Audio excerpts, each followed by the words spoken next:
You want these guys to hold the camera for you? Oh, no, I got it. All right, this is Coach Sitterud. He coaches for Granite Bay. He's the head coach. He's been coaching for 16 years. 16 years, and he has about 45 athletes in this program. All right, let's get started. Describe your budget for the season, and how do you make it work? The school gives us about $2,000 for our program, and then we raise quite a bit of money else. So we do crab feeds, sign auctions, banner sales, car washes, spring camps, summer camps, and winter camps to generate money. Okay, cool. How do you choose your staff, and how much say do you have in the process? I have, I guess, complete say in the process.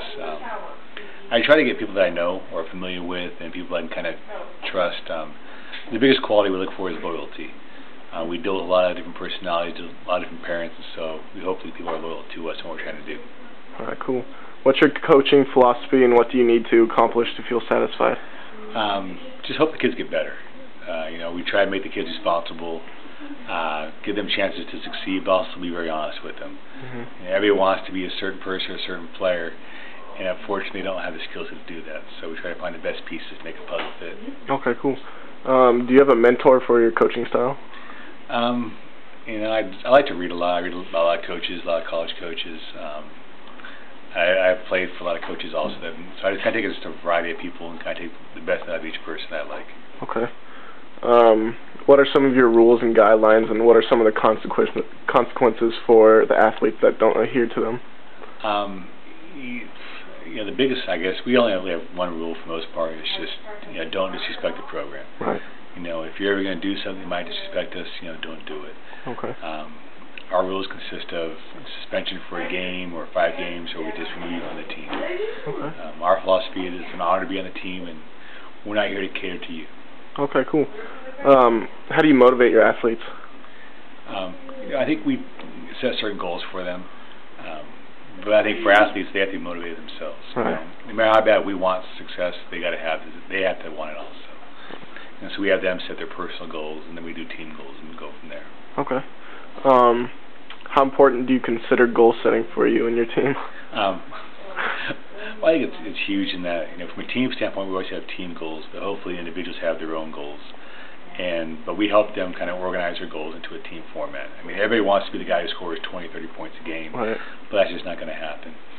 And so based upon your skill set, we try to help you get goals that you can find attainable and be successful with. Right. Okay. What are some of the ways in which you build team cohesion? We try to we do team trips. We go down to San Diego every Christmas for a tournament down there. We'll do things throughout the summer, throughout the season. Whether we just kind of, team bonding trips. We might go rafting or go to pizza and a movie or bowling and just try to have a good time together. Okay. How do you choose captains, and what do you expect from them? Usually it's seniors. Most often the kids choose the captains for the team. And we always have the last say. We want kids that, I guess, uphold our standards that we want. Okay. How do you prepare your team for big games? We do a lot of scouting beforehand. We'll scout. We try to watch each team in the league 2 or 3 times before we play them. We'll walk through a lot of things that they do and adjust accordingly what we want to do, both defensively and offensively. Okay. What do you need to have for a championship caliber team? You just got to have players that buy in. I think that's the biggest thing is, when kids buy in, they can do a lot of good things. But when kids have their own agendas, it makes it tough to have success. So that's our biggest thing, just buy in. And we say drink our Kool-Aid, You're drinking what we're selling, or you're drinking your own Kool-Aid.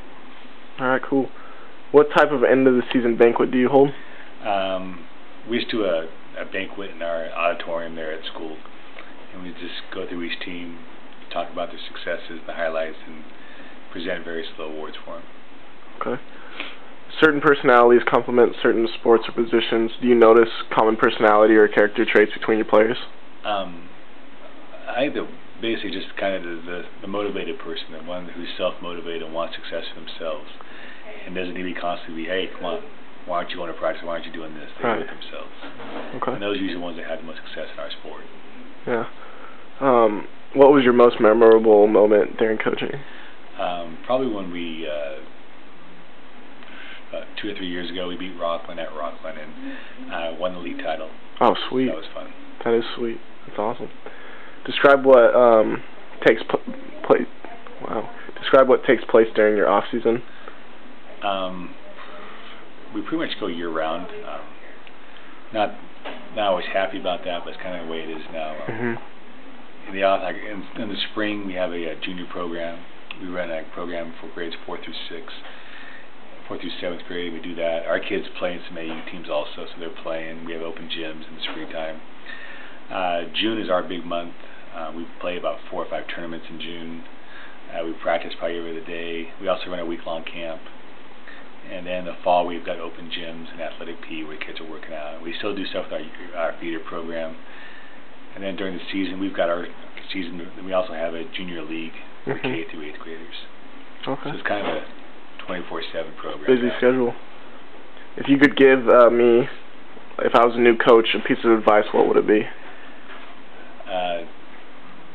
Don't do it for the money. Right.